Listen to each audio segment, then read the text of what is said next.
Showtime. All right. So, Carrie, that's crazy that both of us texted each other at like half an hour ago saying, my internet's out. Internet's down.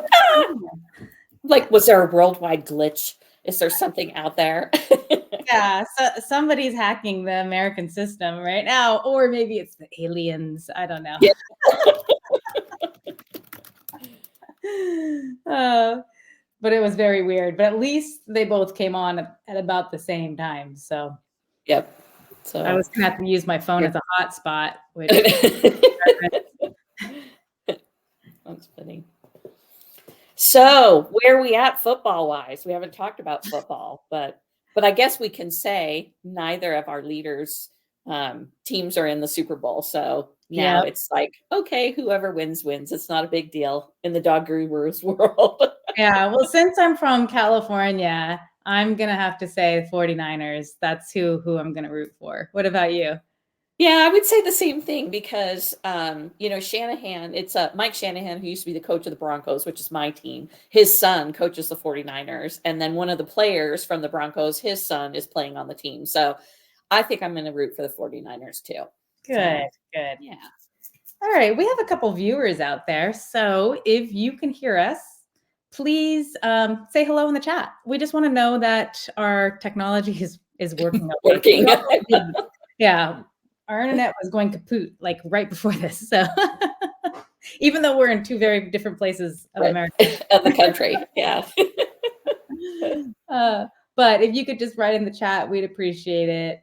And I'll go ahead and just get started with our introduction here. So welcome to the Dog Gurus Live. I'm Shantae Marquez, and I'm with Carrie Campbell, and we are one of a handful of the Dog Gurus Profit Network coaches.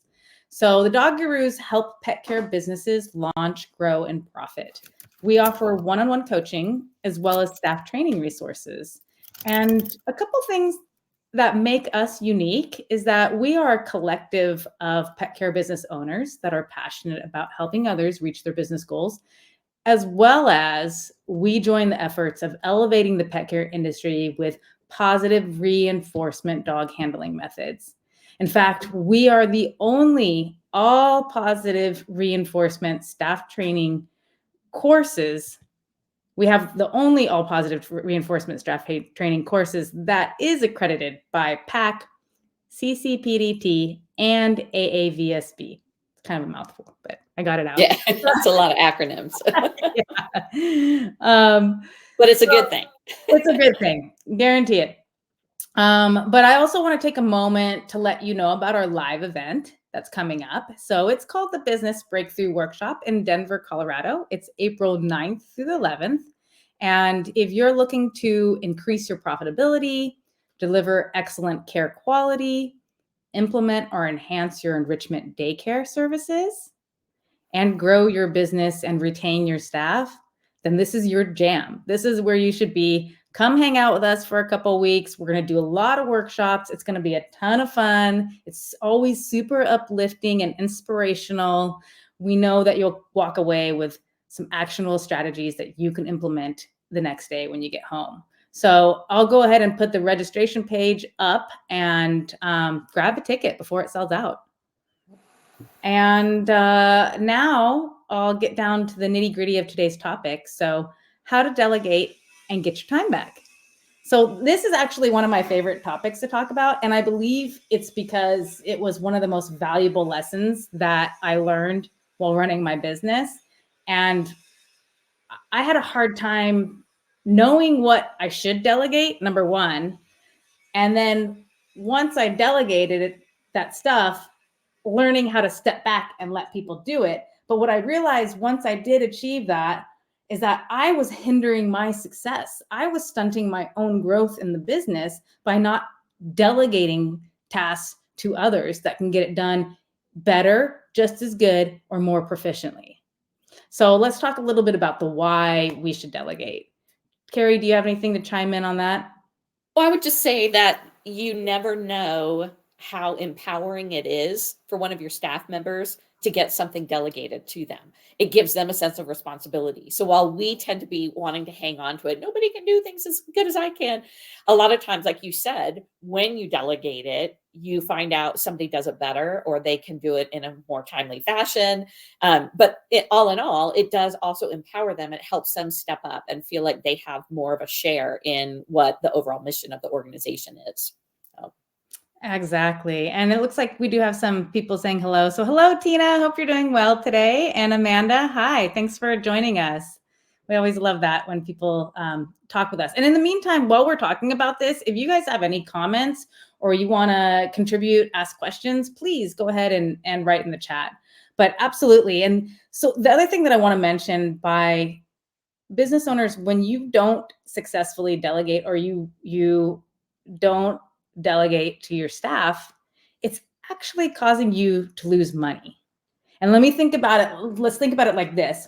If you spent your time working in the business and doing the functions that you can pay somebody $15 an hour to do or something like that, okay, that's okay. But wouldn't you rather be spending your time working on strategizing and building your profit margins?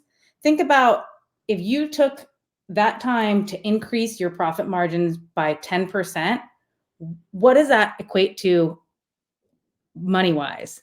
I mean, look, by you not allowing yourself to focus on that, you're losing money. You're losing. Oh, go ahead. Go. I was just going to say, you're also, when you look at it from the aspect, if you're paying somebody $15 an hour to do this task and you're stepping in to do it, your hourly rate is significantly higher than that. So, we want to see all of our pet care business owners making a six-figure salary. And if that's the case, you're, $100 an hour. Why would you step in at that hourly rate to do a $15 an hour task when you can delegate it to somebody and pay them the lower wage? It's, that in itself is going to save you money. Exactly. So hopefully that convinced you a little bit out there to delegate more. But let's talk about clarifying your delegations tasks. So how do we know what to delegate? And I'll say honestly, like that's where I kind of struggled to begin with. Like the reason why I didn't hire a GM for so long running my business is because I wasn't sure what I was going to have them to do because I was doing too much and I just didn't know what to let go. So I think what needs to be done is setting a list of your tasks that you do and then deciding what should be delegated. And not every task that you do should be delegated. Let's just say that. But I also have a graphic I want to share called "Are You Wearing the Right Hat?" And I know Carrie has some good insights to this stuff. So I'll go ahead and pop that up.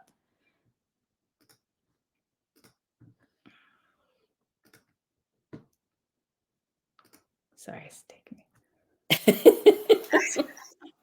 Technology. I know.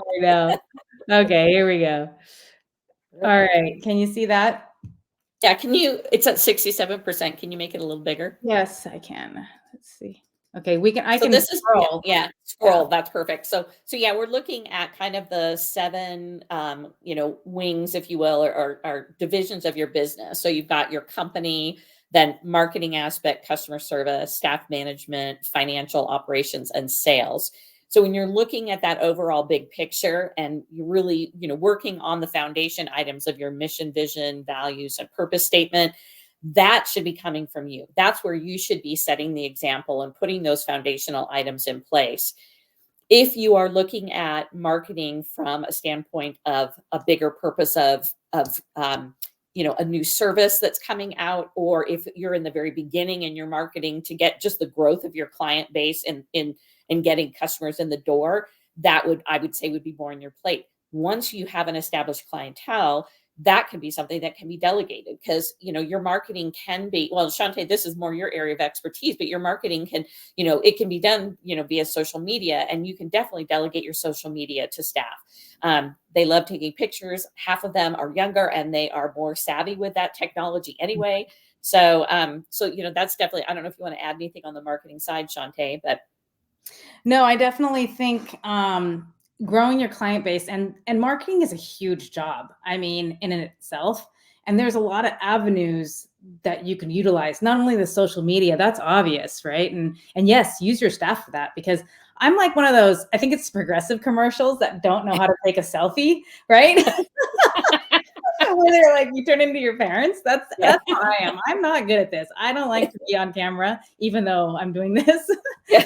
But but yes, utilize your staff for that. But also look, somebody needs to be doing outreach to your current clientele for cross promotion of services. So whether it's creating a newsletter or it's creating programs, new, like maybe spa packages or seasonal VIP packages for lodging, something like that. Like all that stuff needs to be curated and needs to be put out there. And who's going to do it? So that could be something, if you have somebody on staff that's really savvy with graphics, have them do it, or you do it, and make sure your staff is doing the stuff like answering the phones and walking the dogs back and giving tours, things like that you don't need to be doing.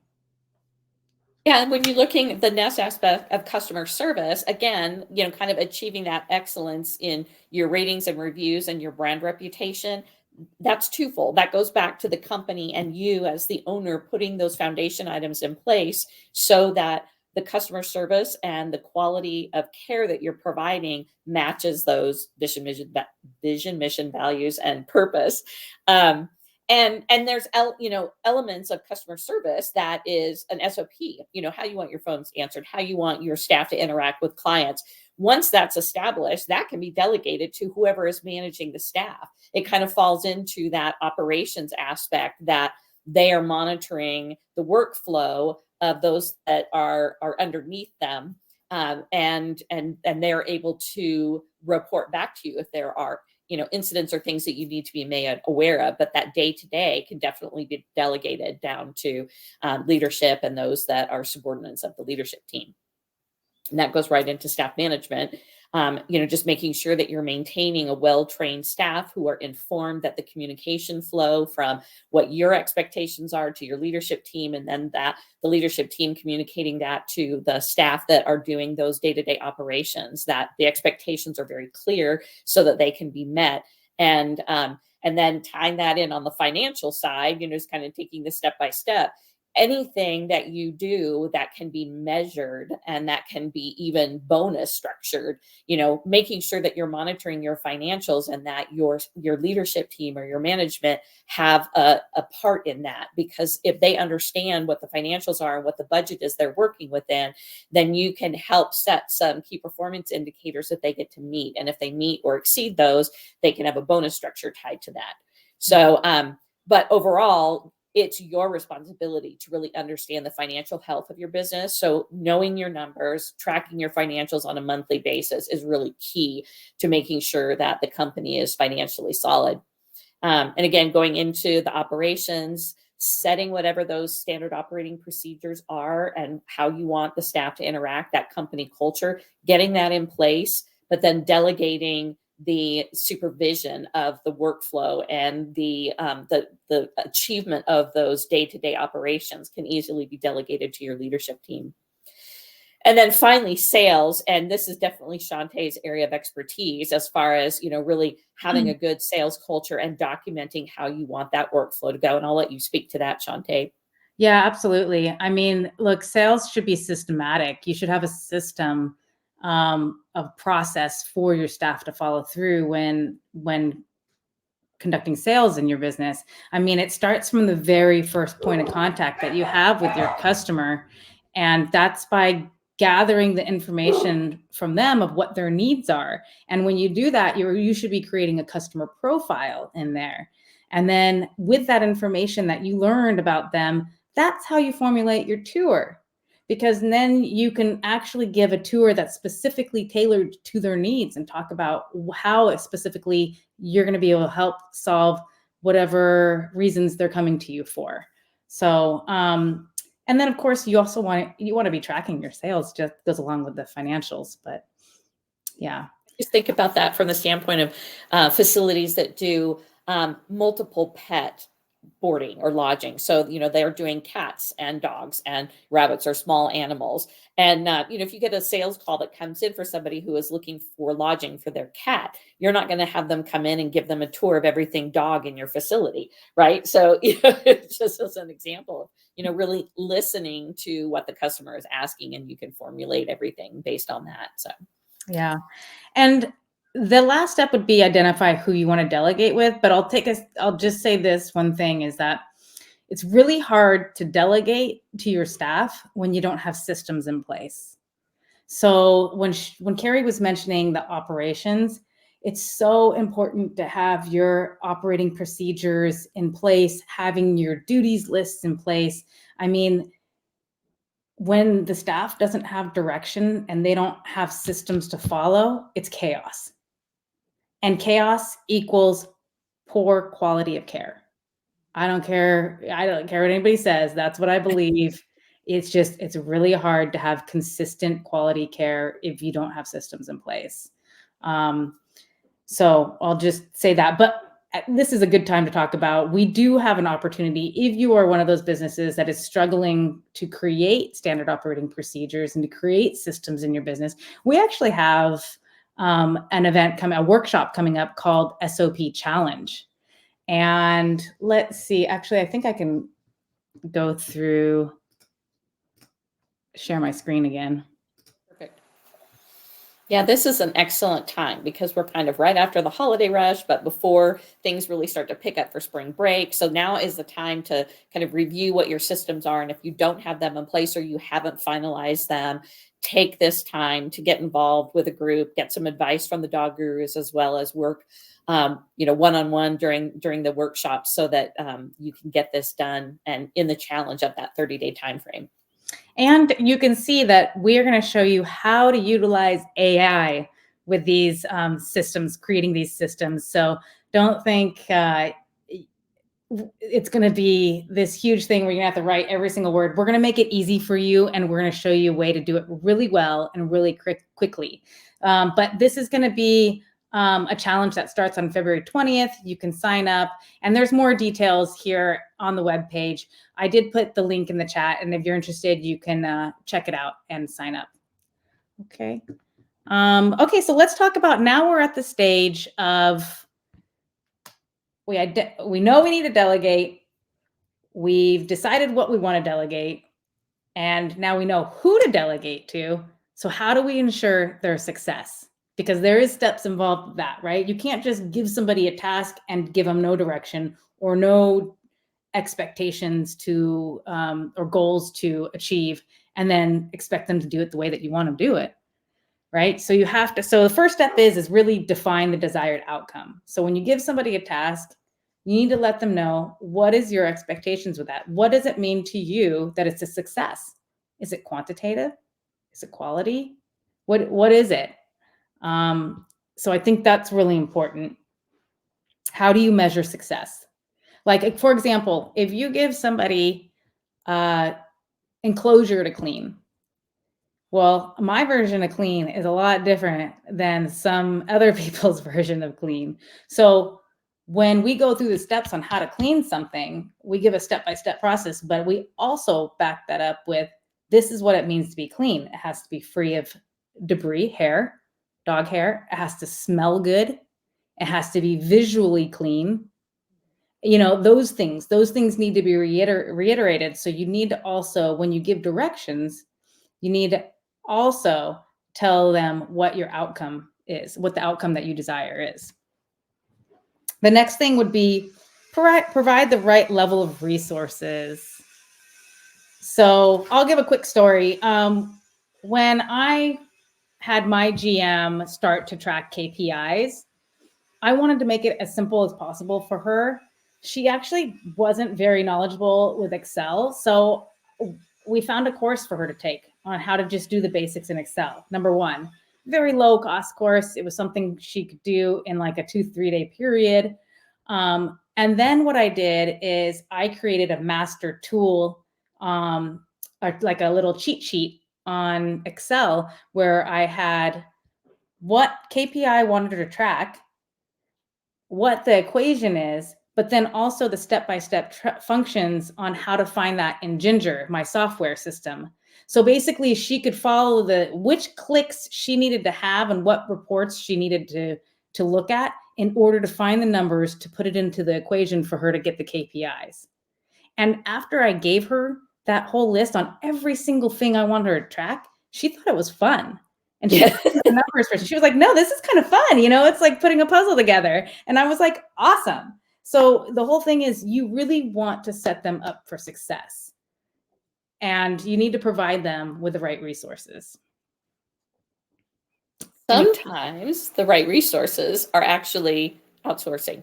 So not giving it necessarily to a staff member, but finding another service that may be less expensive, but just as timely and efficient. So yeah, I don't know where that was on your checklist. I just threw that out there so I wouldn't forget. No, I think it's good. I think outsourcing is definitely is necessary a lot of times. So you don't have to do everything. Remember, the next thing would be establish a clear communication channel. So when you do delegate certain tasks to your staff, make sure that you have, whether it's Slack, a communication channel, some way that they can ask you questions freely, or weekly meetings with them just to check in to see how they're doing, to make sure if they need your assistance in any way that you're there, you're providing them the support that they need. That's really important.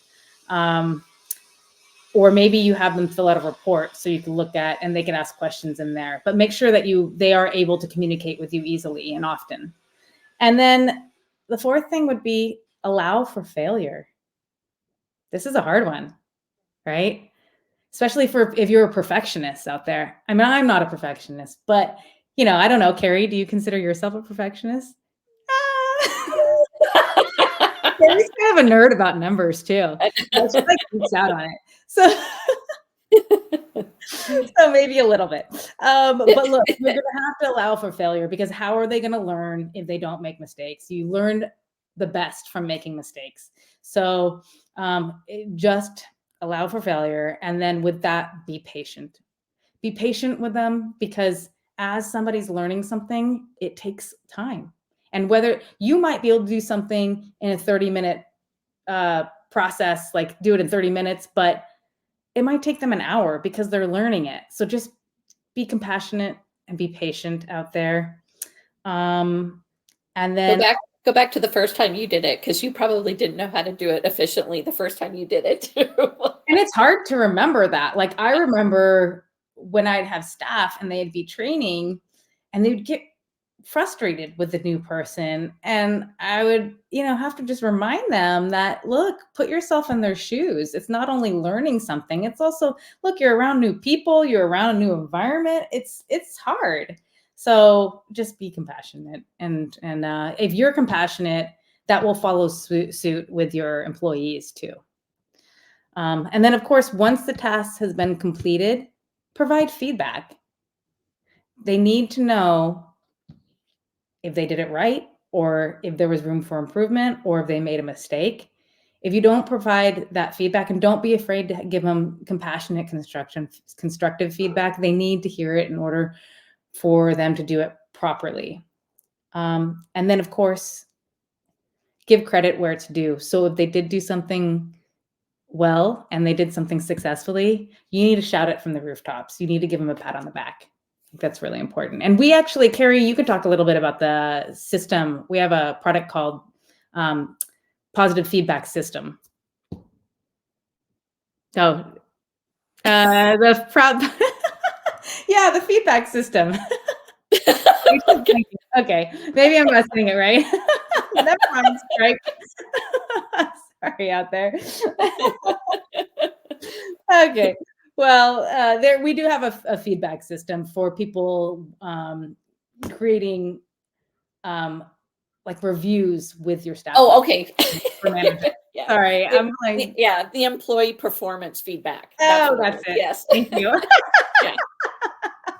Yeah, and that really talks in detail about providing feedback, but kind of the traditional model in corporate America for years was that you had a once a year annual performance review. And now it seems that, people need feedback more frequently. So maybe that's, short meetings once a week where you're touching base, or your leadership team is touching base with those that they supervise, and that just kind of flows up. So you as the owner are only having to meet with your leadership team, but they're actually talking and engaging with the employees on a regular basis. And then as far as more of a formal review process, that can be every 60, 90 days. And that helps you track and identify any behaviors that are happening with the employees so that you are able to address things and do a course correction if needed, but also acknowledge when there are successes and celebrate those as a team, because that's really important. And I think it's even more important nowadays because people like that acknowledgement that they're doing a good job, that they have, they're contributing to the overall mission of the organization. Yeah, I really butchered that title, didn't I? Sorry about that. Yeah, that's okay. Yes, they need to know, they need acknowledgement, they need that positive feedback. So you have to give it to them. So we really just want to help you guys set yourself for success. And we want to be able to provide you guys all the resources that can help you do that. So we actually have another promotion going on that's called the Operations Bundle. And let me share that, show you what it looks like. It's a pretty good deal. So you actually get these 6 products, and we bundled it together, and there is quite a bit of savings on that. It's $150 off. But you get the 4 E's of excellence, you get the standard operating procedures, you get the dog management tools, employee handbook development guide, job descriptions, and daycare 2.0, which is a very hot item. So if you want to implement enrichment daycare services but aren't sure how, that's what you want to check out. That course is pretty cool. And that's actually an online course. So there's materials that you receive within the bundle, but then the course itself is online, and it's excellent. It really will walk you through step by step creating and implementing that program in your facility. Yeah, it'll help you big time. Because, when I was trying to figure out how to write SOPs, it would have taken me a year. And then I went and purchased the book, and I was like, oh, this is done in a month. Yeah. I can just cut and paste. This is awesome. Yeah, I mean, it really made things a lot easier. And then from that point on, you can customize it and perfect it and add in things or take out something if it doesn't fit your needs. But it makes things a lot easier. So that's a pretty good operations bundle that I think people should take advantage of before we take that promotion down. So. Great. All right. So anything else that we want to mention? I'm just going to say my top 3 outsourced tools, because we do refer to these a lot, especially with our Profit Network folks, is that Fancy Hands is an organization that will do individual tasks for you if you just have something, a one-time spreadsheet or something you need updated or created. But they also have virtual assistants, and that's who my personal VA is through. Love them.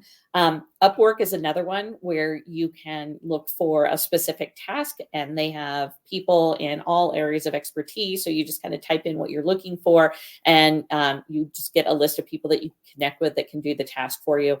And for entrepreneurs specifically, Time, etc., is another one that that does a lot of work with virtual assistants and individual tasks. So those 3, Fancy Hands, Upwork, and Time, etc., are the 3 that I really recommend to people. Yeah, that's awesome. And they can really help you. I think they can just also keep you accountable and help you stay organized too. All right. Well, I appreciate everybody for joining us on this live here. Last thing I'll do is invite you to join our Grow Your Pet Care Facebook group.